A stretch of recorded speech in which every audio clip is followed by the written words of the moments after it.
3. The Glory of Tang. The New Dynasty.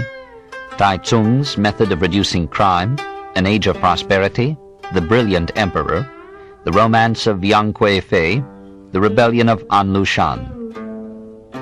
The Great Age of China owed its coming partly to this new biological mixture, partly to the spiritual stimulation derived from the advent of Buddhism, partly to the genius of one of China's greatest emperors, Taizong, 627 to 650 A.D. At the age of 21, he was raised to the throne by the abdication of his father, a second Cao Cu, who had established the Tang dynasty 9 years before.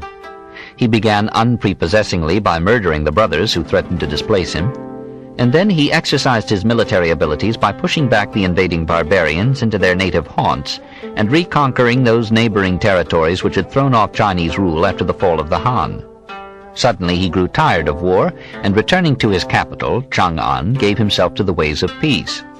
He read and reread the works of Confucius and had them published in a resplendent format, saying, "By using a mirror of brass you may see to adjust your cap.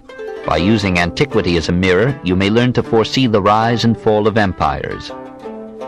He refused all luxuries and sent away the 3,000 ladies who had been chosen to entertain him.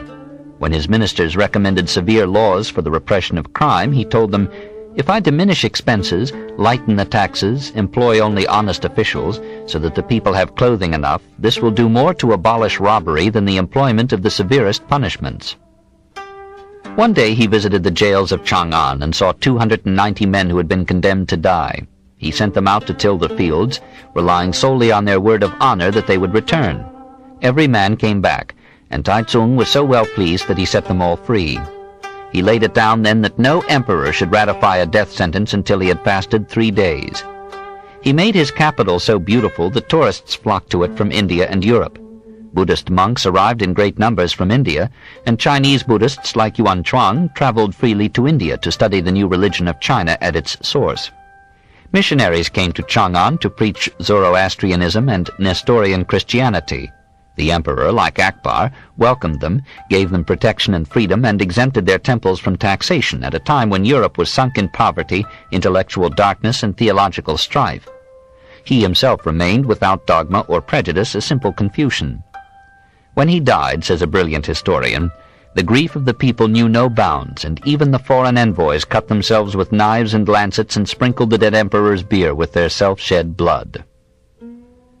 He had paved the way for China's most creative age. Rich with 50 years of comparative peace and stable government, she began to export her surplus of corn, rice, silk, and spices, and spent her profits on unparalleled luxury.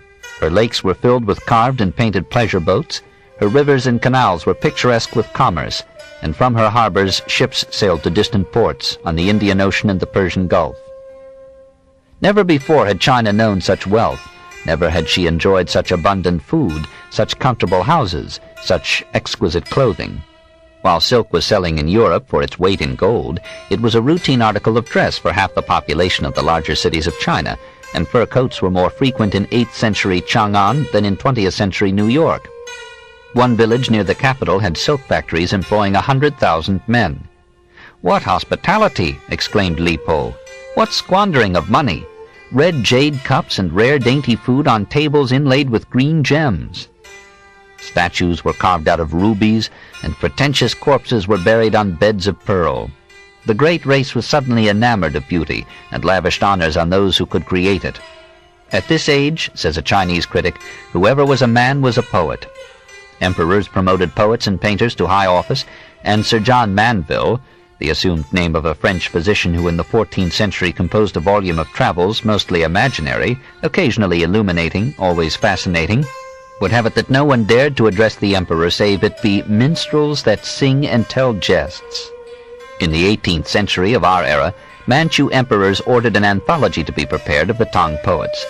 The result was 30 volumes containing 48,900 poems by 2,300 poets. So much had survived the criticism of time. The imperial library had grown to 54,000 volumes. At this time, says Murdoch, China undoubtedly stood in the very forefront of civilization. She was then the most powerful, the most enlightened, the most progressive, and the best governed empire on the face of the globe. It was the most polished epoch that the world had ever seen. At the head and height of it was Ming Huang, that is, the brilliant emperor, who ruled China with certain intermissions for some 40 years, 713 to 756 A.D. He was a man full of human contradictions. He wrote poetry and made war upon distant lands, exacting tribute from Turkey, Persia, and Samarkand. He abolished capital punishment and reformed the administration of prisons and courts. He levied taxes mercilessly, suffered poets, artists, and scholars gladly, and established a college of music in his pear tree garden. He began his reign like a Puritan, closing the silk factories and forbidding the ladies of the palace to wear jewelry or embroidery. He ended it like an Epicurean, enjoying every art and every luxury, and at last sacrificing his throne for the smiles of Yang Kui-fei. When he met her, he was 60 and she was 27. For 10 years, she had been the concubine of his 18th son. She was corpulent and wore false hair, but the emperor loved her because she was obstinate, capricious, domineering, and insolent. She accepted his admiration graciously, introduced him to 5 families of her relatives, and permitted him to find sinecures for them at the court. Ming called his lady the Great Pure One, and learned from her the gentle art of dissipation. The Son of Heaven thought little now of the state and its affairs. He placed all the powers of government in the hands of the Pure One's brother, the corrupt and incapable Yang Kuo-chung, and while destruction gathered under him, he reveled through the days and nights. An Lushan, a Tatar courtier, also loved Yang Kui-fei. He won the confidence of the emperor, who promoted him to the post of provincial governor in the north, and placed under his command the finest armies in the realm. Suddenly, An Lushan proclaimed himself emperor and turned his armies toward Chang'an. The long-neglected defenses fell, and Ming deserted his capital. The soldiers who escorted him rebelled, slew Yang Kuo-chung and all the 5 families, and snatching Yang Kui-fei from the monarch's hands, killed her before his eyes. Old and beaten, the emperor abdicated. An Lushan's barbaric hordes sacked Chang'an and slaughtered the population indiscriminately.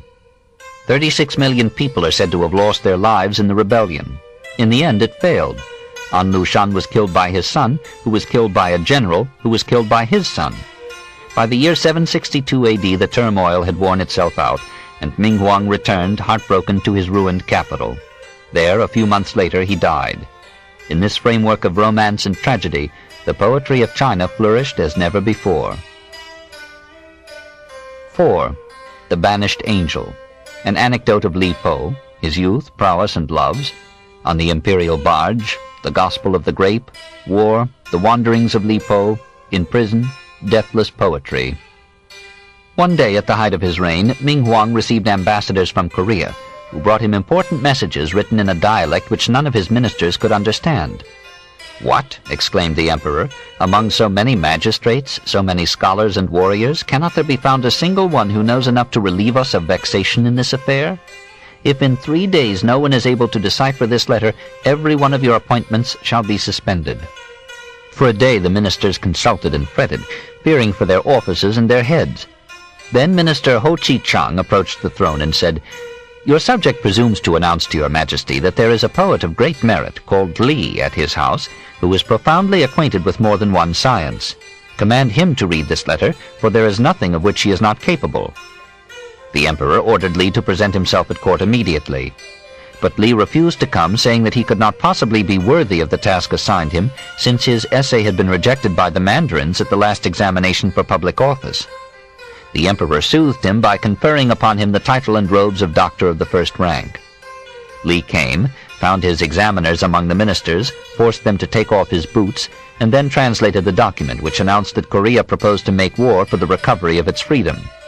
Having read the message, Li dictated a learned and terrifying reply, which the emperor signed without hesitation, almost believing what Ho whispered to him, that Li was an angel banished from heaven for some impish deviltry. It is a pretty tale, perhaps composed by Li Po. The Koreans sent apologies and tribute, and the emperor sent part of the tribute to Li. Li gave it to the innkeeper, for he loved wine. On the night of the poet's birth, his mother, of the family of Li, had dreamed of Taipo Xing, the great white star, which in the west is called Venus. So the child was named Li, meaning plum, and surnamed Taipo, which is to say the white star. At 10 he had mastered all the books of Confucius and was composing immortal poetry. At 12 he went to live like a philosopher in the mountains and stayed there for many years. He grew in health and strength, practiced swordsmanship, and then announced his abilities to the world. Though less than 7 Chinese feet in height, I am strong enough to meet 10,000 men. 10,000 is Chinese for many. Then he wandered leisurely about the earth, drinking the lore of love from varied lips. He sang a song to the maid of Wu. Wine of the grapes, goblets of gold, and a pretty maid of Wu. She comes on pony-back. She is 15. Blue-painted eyebrows, shoes of pink brocade, inarticulate speech, but she sings bewitchingly well. So, feasting at the table inlaid with tortoise-shell, she gets drunk in my lap. Ah, child, what caresses behind lily-broidered curtains! He married, but earned so little money that his wife left him, taking the children with her. Was it to her, or to some less wanted flame, that he wrote his wistful lines, "Fair one, when you were here I filled the house with flowers. Fair one, now you are gone, only an empty couch is left. On the couch the embroidered quilt is rolled up. I cannot sleep. It is 3 years since you went. The perfume you left behind haunts me still. The perfume strays about me forever. But where are you, beloved? I sigh. The yellow leaves fall from the branch. I weep. The dew tinkles white on the green mosses." He consoled himself with wine and became one of the 6 idlers of the bamboo grove, who took life without haste and let their songs and poems earn their uncertain bread. Hearing the wine of Niao-Ching highly commended, Li set out at once for that city, 300 miles away. In his wanderings he met Tu Fu, who was to be his rival for China's poetic crown. They exchanged lyrics, went hand in hand like brothers, and slept under the same coverlet until fame divided them. Everybody loved them, for they were as harmless as saints and spoke with the same pride and friendliness to paupers and kings. Finally they entered Chang'an, and the jolly minister Ho loved Li's poetry so well that he sold gold ornaments to buy him drinks. Tu Fu describes him. As for Li Po, give him a jugful. He will write 100 poems. He dozes in a wine shop on a city street of Chang'an, and though his sovereign calls, he will not board the imperial barge. Please, your majesty, says he, I am a god of wine. Those were merry days when the emperor befriended him and showered him with gifts for singing the praises of the Pure One, Yang Kui Fei. Once Ming held a royal feast of the peonies in the pavilion of aloes and sent for Li Po to come and make verses in honor of his mistress. Li came, but too drunk for poetry. Court attendants threw cold water upon his amiable face, and soon the poet burst into song, celebrating the rivalry of the peonies with Lady Yang. The glory of trailing clouds is in her garments, and the radiance of a flower on her face. O heavenly apparition, found only far above on the top of the mountain of many jewels, or in the fairy palace of crystal when the moon is up. Yet I see her here in the earth's garden. The spring wind softly sweeps the balustrade, and the dewdrops glisten thickly. Vanquished are the endless longings of love, born into the heart on the winds of spring. Who would not have been pleased to be the object of such a song? And yet the Lady Yang was persuaded that the poet had subtly satirized her, and from that moment she bred suspicion of him in the heart of the king. He presented Li Po with a purse and let him go. Once again the poet took to the open road and consoled himself with wine. He joined those 8 immortals of the wine cup, whose drinkings were the talk of Chang'an. He accepted the view of Liu Ling, who desired always to be followed by 2 servants, one with wine, the other with a spade to bury him where he fell. For, said Liu, the affairs of this world are no more than duckweed in the river. The poets of China were resolved to atone for the Puritanism of Chinese philosophy. To wash and rinse our souls of their age-old sorrows, said Li Po, we drained 100 jugs of wine. And he intones like Omar the gospel of the grape. The swift stream pours into the sea and returns nevermore. Do you not see high on yonder tower a white-haired one sorrowing before his bright mirror? In the morning those locks were like black silk. In the evening they are all like snow. Let us, while we may, taste the old delights, and leave not the golden cask of wine to stand alone in the moonlight. I desire only the long ecstasy of wine, and desire not to awaken. Now let you and me buy wine today. Why say we have not the price? My horse spotted with fine flowers, my fur coat worth 1,000 pieces of gold, these I will take out and call my boy to barter them for sweet wine, and with you twain let me forget the sorrow of 10,000 ages. What were these sorrows? The agony of despised love? Hardly, for though the Chinese take love as much to heart as we do, their poets do not so frequently intone its pains.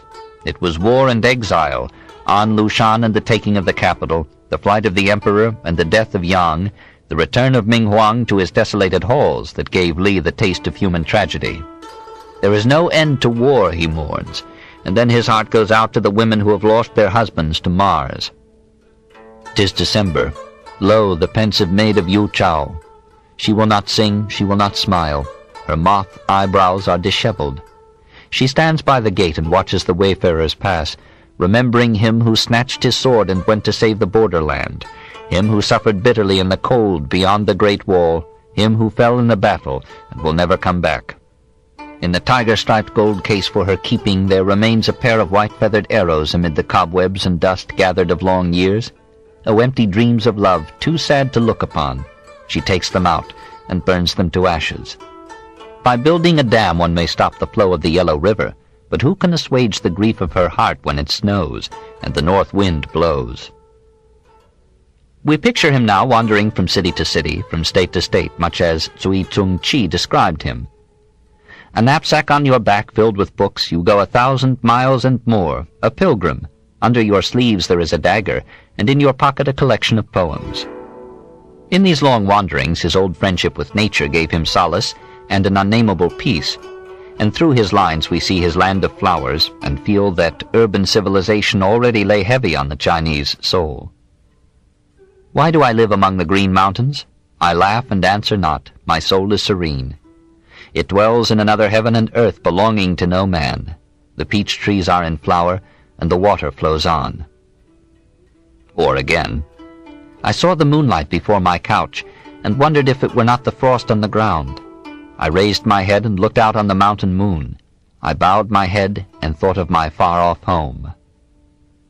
Now, as his hair grew white, his heart was flooded with longing for the scenes of his youth.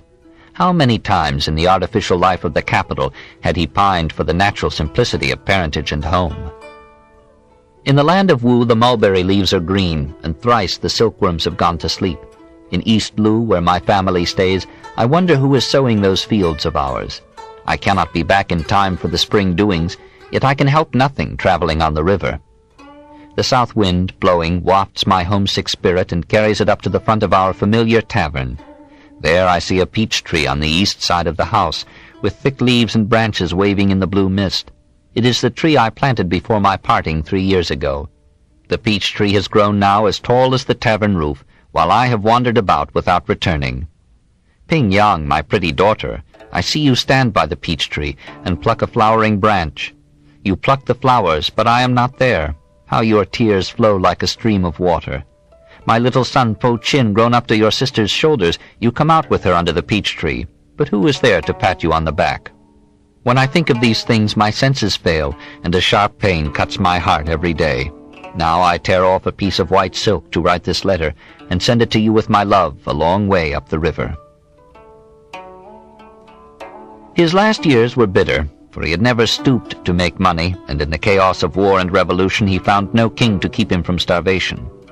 Gladly he accepted the offer of Li Ling, Prince of Yung, to join his staff, but Li Ling revolted against the successor of Ming Huang, and when the revolt was suppressed, Li Po found himself in jail, condemned to death as a traitor to the state. Then Guo Ziyi, the general who had put down the rebellion of An Lushan, begged that Li Po's life might be ransomed by the forfeit of his own rank and title. The emperor commuted the sentence to perpetual banishment. Soon thereafter a general amnesty was declared, and the poet turned his faltering steps homeward. 3 years later he sickened and died, and legend, discontent with an ordinary end for so rare a soul, told how he was drowned in a river while attempting in hilarious intoxication to embrace the water's reflection of the moon. All in all, the 30 volumes of delicate and kindly verse which he left behind him warrant his reputation as the greatest poet of China. "He is the lofty peak of Tai," exclaims a Chinese critic, "towering above the 1,000 mountains and hills. He is the sun in whose presence 1,000,000 stars of heaven lose their scintillating brilliance. Ming Huang and Lady Yang are dead, but Li Po still sings. My ship is built of spicewood and has a rudder of mullein. Musicians sit at the two ends with jeweled bamboo flutes and pipes of gold. What a pleasure it is, with a cask of sweet wine and singing girls beside me, to drift on the water hither and thither with the waves. I am happier than the fairy of the air, who rode on his yellow crane, and free as the merman who followed the seagulls aimlessly. Now with the strokes of my inspired pen I shake the 5 mountains. My poem is done. I laugh, and my delight is vaster than the sea. O deathless poetry! The songs of Chuping are ever glorious as the sun and moon, while the palaces and towers of the Chou kings have vanished from the hills.